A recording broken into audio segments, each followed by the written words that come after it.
시편 106편은 세 가지 특징을 가지고 있습니다. 첫 번째는 제4권의 마지막 시입니다. 두 번째는 할렐루야로 시작해서 할렐루야로 끝나는 시가 시편에 총 8편이 있는데 그 중에 첫 번째 시입니다. 그리고 세 번째는 105편과 마찬가지로 역사를 뒤돌아보는 형식의 역사 서사시 형식을 갖고 있습니다.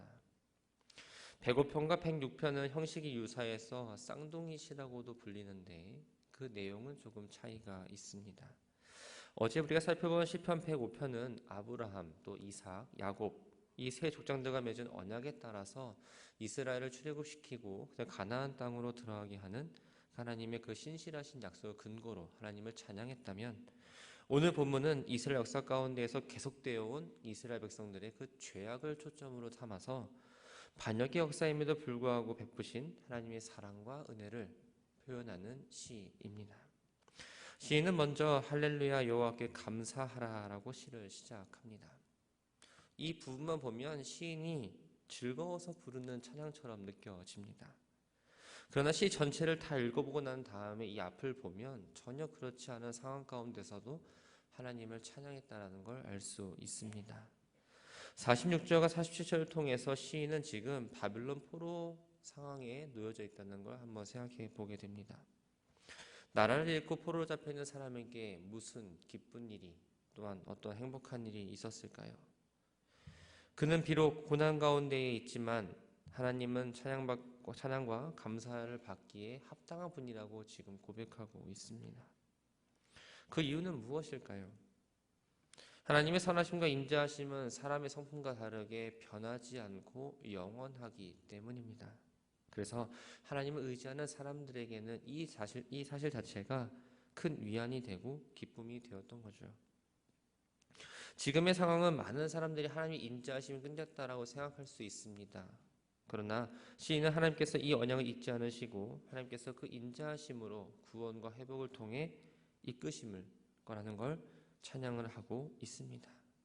시인은 질문합니다. 2절 말씀을 보면 누가 능히 여호와의 권능을 다 말하며 주께서 받으실 찬양을 다 선포하랴. 하나님에 대해서 사람의 언어와 사람의 표현력으로는 다 표현할 수 없음을 의미합니다. 그렇다면 누가 하나님의 권능을 대해서 말하고 주께서 받을 찬양을 다 선포할 수 있을까요? 3절을 보면 정의를 지키는 자들과 공의를 행하는 자라고 말합니다. 이 사람들은 삶에서 언제나 하나님을 뜻을 구하고 거르지 않고 공정과 정의로움을 지키려고 노력하는 사람들입니다. 이 사람들이 하나님을 찬양하고 시인은 복을 받는다라고 이야기합니다. 4절과 5절은 과거 하나님께서 이스라엘 백성들에게 은혜와 구원을 베푸신 것처럼 지금 자신과 이스라엘 민족들을 좀 기억해 주시고 은혜와 자비를 베풀어서 이스라엘에 다시 한번 형통함을 누릴 수 있게 해달라고 고백하고 있습니다. 그런데 6절 말씀을 보면 시인은 이스라엘이 지금 이런 자격을 누릴 수 없다라고 이야기합니다.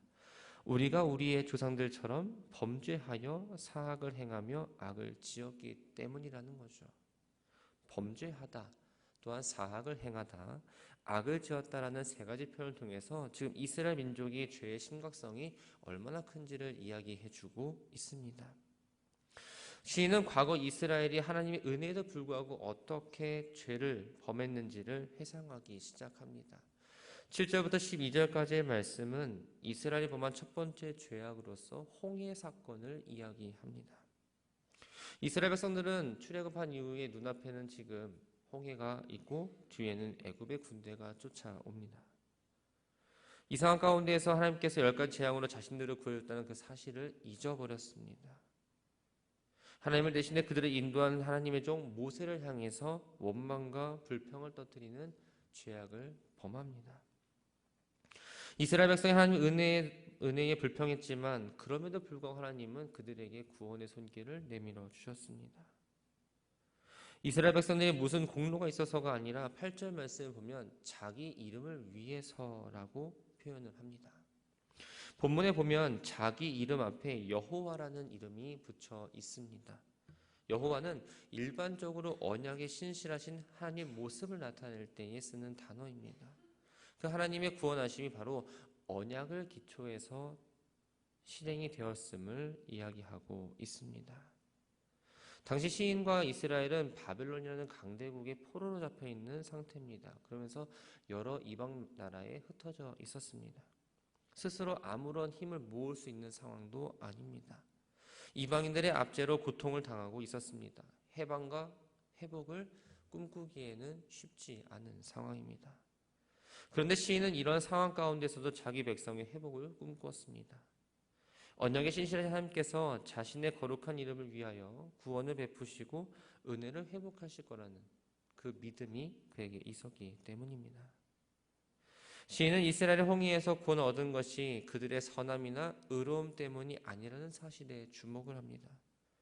10절 말씀을 보면 그 원수의 손에서 구원하셨다라고 표현을 합니다. 하나님께서 이스라엘 위해서 원수에게 대가를 지불하셨다라는 거죠. 이런 은혜를 받고도 이스라엘은 바로의 군대가 수장이 되고 나서야 겨우 하나님의 말씀을 믿고 기뻐하며 노래를 불렀습니다. 그런데 얼마 지나지 않아서 또다시 하나님께서 행하신 일들을 잊어버렸습니다. 그리고 그 가르침 또한 기다리지 않았습니다. 15절부터 13절부터 15절까지의 말씀은 두 번째 죄악입니다. 홍해를 통과한 이후에 마라에 처음 진을 치게 됩니다. 그러나 그곳에 물이 써서 마시지 못하고 이로 인해서 또다시 모세를 원망합니다. 자신들이 향한 하나님의 계획을 전혀 생각하지 않고 눈앞에 닥친 상황에만 몰두하다 보니까 그 마음이 상해서 불평하고 원망했던 겁니다. 비록 곤경에 처했을지라도 과거 같은 하나님의 그 구원하심을 기억했다면 그들은 어려움 가운데서도 불평과 불만을 터뜨리지 않았을 겁니다. 광야 생활 가운데에서 하나님이 만나를 주셨음에도 불구하고 그 하나님의 은혜를 감사하지 않았습니다. 오히려 그들 중에 섞여 있는 이방 민족들의 불평에 호응하면서 욕심을 품고 고기를 요구하며 하나님의 섭리를 원망합니다. 민수기를 보면 하나님은 고기를 구하는 이스라엘 백성들에게 메추라기를 보내주셔서 그들이 너무 많이 먹어 질릴 정도로 한 달간 먹게 하셨습니다. 그들이 원하는 대로 먹다 보니까 입은 즐겁고 배는 불러왔지만 거룩하신 하나님 또한 의로우신 하나님을 잊어버렸고 그들의 영혼은 심각하게 피폐해져 갔습니다. 16절부터 18절까지의 말씀은 모세와 아론에 대한 반역 사건입니다. 모세와 아론은 하나님이 세워주신 지도자입니다. 하나님이 세우신 사람들이기 때문에 그 다른 사람들은 그 두 사람을 존중하고 지도력을 인정해야 했습니다. 그런데 고라와 다단과 아비람이 모세와 아론을 질투하면서 그들의 지도권에 대해 도전을 합니다. 어떤 동기에서든 모세와 아론을 대적한다는 건 결국 하나님을 대적한다는 것과 같습니다. 결국 고라와 다단 또한 아비람에게 속한 모든 것과 가족들을 삼키게 하시는 물론 불을 보내어서 그들의 뜻에 동조한 250명까지 불을 살라 죽이게 됩니다. 19절부터 23절 말씀은 이스라엘이 범한 네 번째 죄악으로서 금송아지 숭배 사건을 이야기합니다. 이스라엘 호렙에서 모세가 하나님의 말씀 받는 동안 금송아지를 만들고 숭배했습니다. 금송아지 우상을 만들고 경배한 이스라엘 백성들을 가리켜서 21절에서는 애굽에서 큰 일을 행하신 그의 구원자 하나님을 그들이 잊었다라고 표현합니다. 모세를 통해 주셨던 하나님의 경고 메시지를 이스라엘 백성들은 어겼습니다. 그렇기 때문에 하나님께서 진노하시고 이스라엘 멸하겠다고 말하신 건 당연한 일입니다. 그런데 이스라엘이 하나님 앞에서 진멸되지 않았습니다. 그 이유는 하나님이 택하신 그 모세가 기도함으로써 하나님의 노를 돌이켰기 때문입니다. 24절부터 27절까지의 말씀은 다섯 번째 죄악입니다. 민수기 13장과 14절에 기록된 정탐꾼에 대한 이야기입니다. 이스라엘 백성은 가나안 땅에 정탐꾼을 보냈습니다. 그런데 이스라엘 백성은 하나님의 약속을 믿기보다는 그 정탐꾼들의 이야기에 더 귀를 기울입니다. 24절 말씀을 보면 그들이 그 기쁨의 땅을 멸시하여 그 말씀을 믿지 아니하였다라고 말합니다. 이 불신 때문에 출애굽 세대는 가나안 땅에 들어가지 못했고 40년 동안 광야에서 맴돌다 결국 죽게 되었습니다. 사랑하는 성도 여러분, 하나님이 주시겠다고 약속했다면 그 말씀에 의지해 나가는 게 바로 믿는 자의 올바른 자세입니다. 우리는 이 자세를 꼭 기억하며 나아가야 합니다. 28절부터 31절까지의 말씀은 여섯 번째 죄악으로서 민수기 25장에 기록된 이스라엘 자손들이 바알볼락을 연합하여 우상을 숭배한 사건입니다. 모압 땅 십딤 광야에서는 이스라엘의 모압 사람들이 현혹이 되어 음행하고 우상을 섬기는 죄를 범해서 하나님이 재앙을 내리셨습니다. 이러한 상황 속에서도 시몬 지파의 한 족장인 시므리가 고스비라 하는 이 미디안 여인과 음행을 저지르게 됩니다. 당시 이스라엘 사람들은 하나님 앞에서 울고만 있을 뿐 아무런 행동을 취하지 않았습니다. 그때 대제사장 엘르아살의 아들 비느하스가 손에 창을 쥐고 그 음행자들의 장막에 들어가서 죽이자 하나님께서 그것을 보시고 그들의 재앙을 거두어 주셨습니다. 32절 33절 말씀을 보면 광야 생활 40년째의 가데스에서 물이 없음을 해서 이스라엘이 모세와 아론을 원망했던 사건을 기록합니다. 사건 당시 이스라엘 백성들이 원망의 자극을 받아서 인간적인 혈기를 억제하지 못하고 지팡이로 반석을 명하여 물을 내라는 하나님 명령 대신에 자기가 물을 뿜는 것처럼 다 말을 하면서 반석에 지팡이를 2번 내려치므로 하나님의 명령에 불순종한 내용입니다. 결국 어떻게 되었습니까? 하나님의 징벌을 받아서 모세는 가나안 땅에 입성하지 못했습니다. 34절부터 마지막 절까지는 이스라엘 백성의 죄악에 대한 마지막 언급입니다. 이스라엘 백성들이 가나안 땅에 들어간 그 이후에 가나안 족속을 모두 멸하라는 하나님의 명령에 거역한 결과 그들에게 미친 악영향에 대해서 이야기하죠. 시인은 조상들에 대해서 39절 말씀에 그들은 더럽고 그 행위는 음탕했다라고 평가합니다. 하나님은 이스라엘 백성의 맹렬히 노하시면서 그들을 미워하셨습니다. 단지 그들이 아브라함의 자손이라는 그 이유만으로 그들을 무조건 보호하지는 않았던 겁니다. 이스라엘은 이방의 손에 넘겨져서 원수들의 압박을 받고 이방의 다스림을 받게 하셨습니다. 시인은 이스라엘의 잘못이 반복된 것임을 밝히며 하나님 무한한 사랑으로 그들을 덮어주셨지만 그들은 늘 끊임없이 배신으로 갚았다라고 이야기합니다. 우리가 기억해야 될 건 하나님의 말씀에 순종하지 않으면 그 누구도 하나님의 보호하심과 인도하심을 누릴 수 없다라는 겁니다.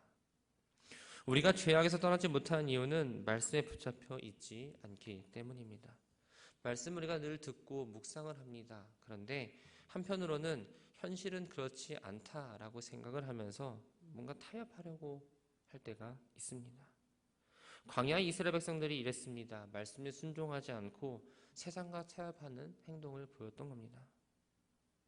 우리는 늘 말씀을 배우고 말씀을 기억하며 말씀을 내 마음에 새기고 순종할 때 하나님 주시는 그 형통함을 누리며 살아갈 수 있습니다. 시인은 지금까지 조상들의 죄를 언급하면서 그들에게 베푸신 하나님의 은혜와 자비를 이야기합니다. 이제 현실에 처한 상황 가운데서 하나님이 과거에 우리 조상들에게 했던 것처럼 지금 우리들에게도 은혜를 베풀어 주시고 이스라엘 백성들로 하여금 하나님 이름을 찬양케 해주실 것을 간구하면서 오늘의 시를 마무리합니다. 말씀을 정리합니다. 이 시는 할렐루야로 시작을 해서 할렐루야로 끝나는 시입니다. 이스라엘 역사 가운데 하나님은 그들을 돌보시고 구원해 주시는 하나님이었습니다. 언약을 신실하게 지키셨고 회복시켜 주셨습니다. 사랑하는 성도 여러분, 여러분들의 마음 가운데에는 하나님의 은혜에 대한 감동과 감격이 늘 살아 있으십니까? 사실 바쁜 일상과 주어진 상황 가운데에 하나님의 사랑과 은혜가 또한 구원의 감동이 메마를 때가 있습니다. 머릿속엔 하나님을 늘 감사하고 하나님을 늘 찬양해야 한다 하지만 가슴과 내 삶에 나오는 모든 발걸음은 전혀 그렇지 않다는 거죠. 내가 이 신앙생활 하는 것이 몸이 건조하고 얼어붙어 있다면 가장 먼저 우리가 기도해야 될 건 구원의 즐거움을 내가 회복시켜달라고 하나님께 기도해야 합니다. 우리의 마음이 늘 하나님으로 가득 차 있어야 한다는 거죠. 시편 기자가 할렐루야로 시작했던 것처럼 그리고 할렐루야 마쳤던 것처럼 우리에게 주어진 하루 역시 할렐루야로 시작해서 할렐루야로 맞춰줘야 합니다.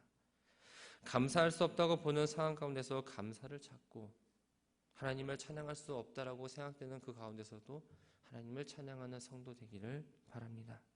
바라고 소망하는 건 하나님의 사랑과 은혜를 늘 기억하시면서 그 감동과 감격이 이 마음 가운데에 늘 자리 잡아 하나님을 향하는 찬양이 이어지기를 주님의 이름으로 축원합니다.